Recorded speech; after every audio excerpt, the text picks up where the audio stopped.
Salut tout le monde. Petite vidéo là sur Trump. C'est pas que je veuille remuer le couteau dans la plaie, mais là vous voyez donc c'est aujourd'hui, hein. Donald Trump menace l'Iran de frapper 52 sites de très haut niveau, donc on peut pas dire que qu'il aille vers l'apaisement. Parce que les Iraniens ont dit deux choses en fait depuis la mort de Soleimani. Que un, on leur avait envoyé un émissaire pour leur demander qu'il n'y ait pas de frappe trop disproportionnée et que ça viendrait des USA. Donc il leur demande, ouais, vengez-vous, mais doucement, s'il vous plaît. Ce qui est rigolo d'ailleurs, hein. Et comment dire ça? Et ils vont répliquer. Et ils vont cibler quelque chose de gros.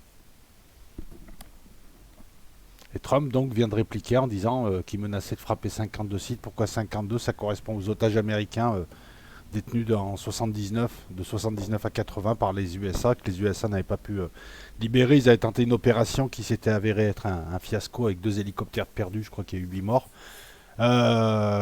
C'était des Delta Force de la CIA, donc service action de la CIA. C'était dans les années 80-81. Donc voilà, les otages avaient été libérés. Euh, Depuis qu'il a tué Soleimani, Trump, alors il s'est mis le monde entier à dos. C'est finement joué techniquement, hein, parce que ça laisse très peu de marge de manœuvre aux Iraniens pour répliquer. Bon, ils ont décidé de répliquer. Finalement, ils ont relancé, comme on dit au poker. Ils ont relancé. Ils pensent avoir un gros jeu. Là, Donald Trump leur fait quasiment une déclaration de guerre. Donc, en fait, ce type a chauffé le Moyen-Orient tout seul. Ça aurait pu pourrir pendant des années, non. Là, il a remis une couche. Systématiquement, avec toujours le même leitmotiv, ouais, c'est des terroristes. Alors, le plus gros terroriste, c'est lui, quoi. Je veux dire, c'est lui et son pays. Non, moi, j'aimerais revenir sur les analyses. C'est pas pour attaquer des personnes, c'est pour attaquer leurs analyses, pour en tirer une leçon. Les analyses depuis 2012 de Thierry Messant, qui nous raconte une histoire qui certes est plaisante, ressemble aux faits mais n'est pas les faits, c'est discordant. L'histoire de Poutine et Trump, enfin Poutine et Obama d'abord, et puis Poutine et Trump main dans la main, qui voudraient, face aux grands méchants du nouvel ordre mondial, qui voudraient donc essayer de faire quelque chose, mais ils ne peuvent pas le faire d'un coup. Donc ils sont obligés de louvoyer. Mais on l'a jamais vu ça. Trump, on nous l'a vendu, c'est pareil sur certains sites. Bon, ils en parlent plus maintenant, mais sur certains sites d'ailleurs, depuis quelques années, ils ne font que se tromper. Et sur Zemmour, c'était un pote à eux, maintenant c'est devenu un ennemi. Et sur Trump et sur d'autres encore, leurs analyses sont toujours faussées par.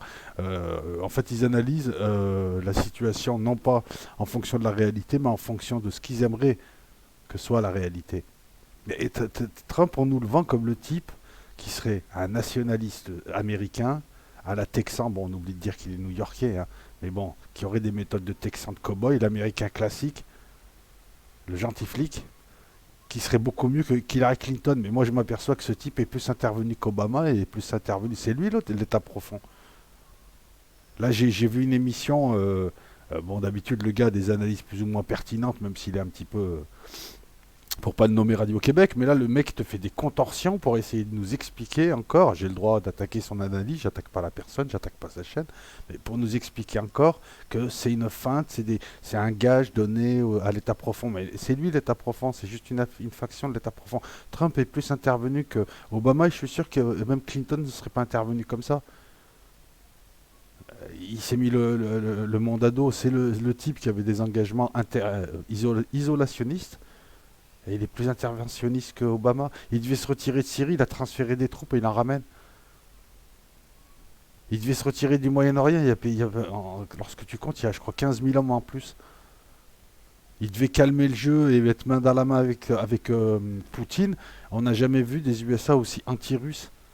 Et ça, c'est des faits, hein. C'est les sanctions, c'est les dernières sanctions contre les firmes qui travailleraient dans le cadre du projet Nord Stream. Puis des choses qu'on ne lui demande pas forcément à l'état profond. Là, par exemple, si c'était une concession, comme veulent nous faire croire les pro-Trump idolâtres qui finalement, là, sont dans la passion plus que dans l'analyse, si Trump faisait ça pour avoir des concessions, pour donner des gages à l'état profond, ou à je ne sais qui encore d'imaginaire, parce qu'à force d'être profond, on finit par se demander si ça existe, hein. Il en rajoute, il en fait plus que ce qui est demandé. Je veux dire, il aurait pu se contenter, comme beaucoup de gens l'ont dit, de bombarder des cibles militaires classiques. Non, il est allé faire une déclaration de guerre en tuant le numéro 2, numéro 3 du régime iranien.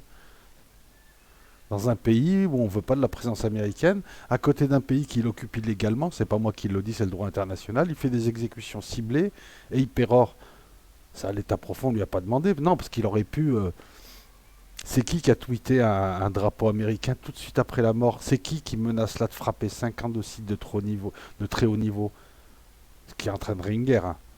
Là, les Iraniens, bon, là, ce serait la guerre. Ce serait le tir au pigeon dans le détroit d'Ormuz, et ça serait de l'autre côté, on bombarderait, et ainsi de suite, ça serait l'escalade. Est-ce qu'Obama, il faisait ça?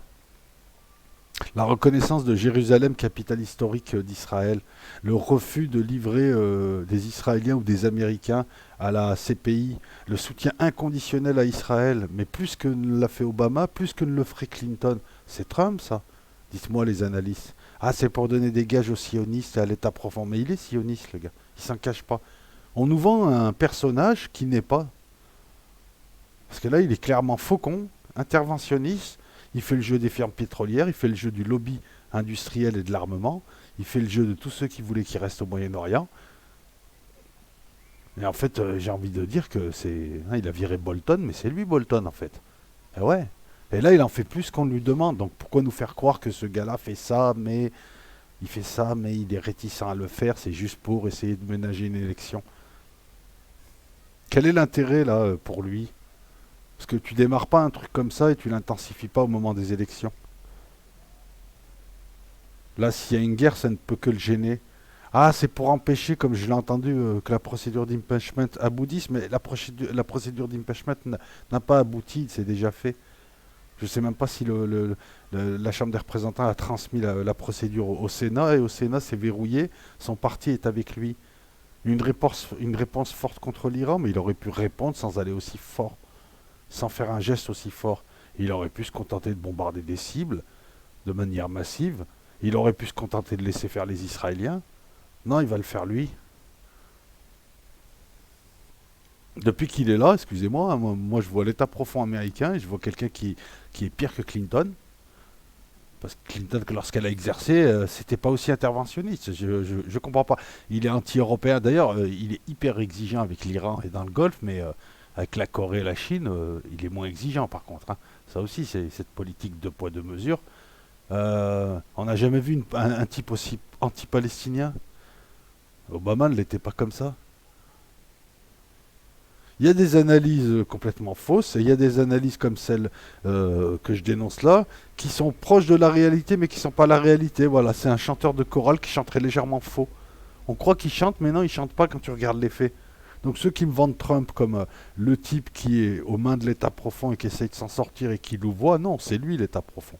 C'est peut-être une autre faction. C'est pas parce que des gens de l'État profond s'affrontent qu'ils ne le sont pas. J'entends sur YouTube le type qui te raconte que Soleimani serait déjà mort il y a 2 ans et qu'en fait, là, ce qu'a fait Trump, c'est une feinte. Non, mais il faut arrêter au bout d'un moment, gars, de t'illusionner. Non, c'est vrai, c'est vrai. Là, là j'ai l'impression d'avoir un type qui me sort des théories farfelues sur l'espace, tout ça, et à chaque fois que tu lui montres qu'il dit une bêtise, il t'invente une nouvelle théorie qui explique la précédente. Vos analyses, elles ne sont pas, parce que lorsque tu regardes les faits, Trump est le président le plus interventionniste depuis George Bush. C'est celui qui a remis l'attention. Je te rappelle que pour un type qui veut lutter contre l'État profond, il sort de l'accord de Paris. L'État profond a aimé. Il a passé son temps à faire ce que voulait l'État profond. Et on te dit non, mais c'est des gages pour qu'il reste et qu'il continue à faire la politique de l'État profond. C'est lui l'État profond. Non, mais c'est aussi simple que ça. Et partant de là, à un moment donné, il faut avoir le courage aussi de reconnaître que l'analyse était fausse. Moi, ça fait depuis qu'il est arrivé, hein, depuis qu'il est arrivé que je le dis. C'est bon, c'est marrant. Enfin, c'est marrant. C'est bien. Maintenant, on m'insulte plus. Mais tu dis n'importe quoi. Tu sais pas écrire. Thierry Messant, il sait mieux que toi. Bah, Thierry Messant, depuis 2012, il te raconte des choses qui sont. Je me pose la question, venant de quelqu'un d'aussi intelligent que Thierry Messant, pourquoi ces analyses sont comme ce chanteur qui chante faux, qui chante de manière éraillée dans une chorale et qui au final, voilà, ne chante pas ce qui doit être chanté. Pourquoi est-ce que ces analyses, moi depuis 2012, les accords de Genève, je lis son analyse comme quoi ils essayent de faire la paix au Moyen-Orient. Mais attends, mais Trump, lorsqu'il a déclaré vouloir en plus sa parole vaut rien de toute manière, et t'approfonds pas, sa parole vaut rien. Lorsqu'il a dit on va bouger de Syrie, je pense que c'était par amateurisme. Ils sont venus le voir et finalement il a transféré ses troupes. au sud-est, pour garder des champs de pétrole qui lui appartiennent pas, et pour évidemment s'en servir. D'ailleurs, je crois qu'ils se servent déjà, alors que c'est pas leur pétrole. Et c'est ce type-là qui te dit, on parle de droit international, c'est ce type-là qui est en Irak, alors que personne n'en veut en Irak, à part le gouvernement, mais c'est un gouvernement que eux ont soutenu. Ils installent des gouvernements, ils les soutiennent, ils les menacent, et ils leur demandent de faire, voilà, rappelez-nous, il y a Daesh. Bah ouais, Daesh, faudrait expliquer aussi vos contacts, notamment les sénateurs comme Joe Negroponte qui aurait présidé à la naissance de Daesh. Hein, à l'époque, c'était l'État islamique, en 2006, dans la province de Fallujah. Ce Daesh qui vous a servi à revenir en Irak, qui vous a servi à tout un tas de choses. Trump est l'État profond. Voilà, bah, je te la fais courte, mais ouais, mais bon, c'est depuis le début je dis ça quoi. Moi j'ai compris le truc lorsque je l'ai vu bombarder la Syrie, mais non, mais tu n'as rien compris. Il a envoyé des missiles, mais c'est pas des missiles et il n'y avait rien dedans. Oui, il n'y avait rien dedans, mais et surtout que l'enquête sur ce qui s'est passé à la Ghouta, il me semble que c'était Douma, hein, c'est ça, à la Ghouta en 2013, montre clairement que les Syriens en fait n'ont pas utilisé de gaz sarin, que c'était un false flag, que les seules choses qu'on ait vues tomber des avions, enfin des hélicos syriens, c'était des bidons de chlore. Chlore utilisé par les CRS français à chaque manifestation, hein. Peut-être un peu plus épicé, mais c'est du chlore de combat et c'est pour des. En plus, il y a du chlore de combat pour débusquer les terros, les mecs cachés dans les bâtiments. Voilà. Après, si, voilà, c'est ça le truc. Voilà, c'était une analyse rapide, hein, vous n'êtes pas obligé d'être d'accord, toujours pareil, hein. Les messages sont préapprouvés. Je le dis, hein, pour ceux qui ne le savent pas, je les préapprouve, je les lis avant. Et si vous n'êtes pas d'accord, bah, dites-moi, même si vous êtes encore, si vous pensez encore que Trump ne représente pas l'État profond et représente un mieux, dites-le moi. Moi, je vous lis, mais bon, mon avis, il est fait, il est quasi définitif. Il n'y a pas plus anti-russe, il n'y a pas plus anti-européen, il n'y a pas plus anti-arabe, il n'y a pas plus anti-musulman, il n'y a pas plus anti-iranien que ce type qui, en 2 ans de présidence, a passé son temps à ruer dans les brancards et à faire la politique du fait accompli qui commence à ennuyer tout le monde, hein. Ce type ne respecte pas lui et son pays, ne respecte aucune règle. Il décide des choses quand ils ont envie. Voilà, vous ne faites rien. C'est quasiment l'impérialisme dans le monde. Voilà, vous ne travaillez pas avec vous. En ce moment, il menace de sanctionner les Européens et il sanctionne les Européens parce qu'il leur demande de ne pas travailler avec les Russes pour installer un pipeline qui assurerait une indépendance énergétique en matière de gaz aux pays européens. Un gaz moins cher que le gaz que veut proposer ses amis. Alors eux, ils te disent non, vous prenez pas de gaz russe, sinon on vous sanctionne. Par contre, on va vous proposer notre gaz de schiste qui viendra en bateau. C'est pas un pipeline. Donc déjà, il y a moins à gratter qu'un pipeline. Le pipeline, je vous rappelle, il y a des droits qui sont payés pour le transit, notamment en Allemagne. C'est pour ça que Merkel a dit non. Ben voilà, Trump fait ça. Est-ce qu'il a résolu un problème? Aucun. Il a juste apporté du chaos.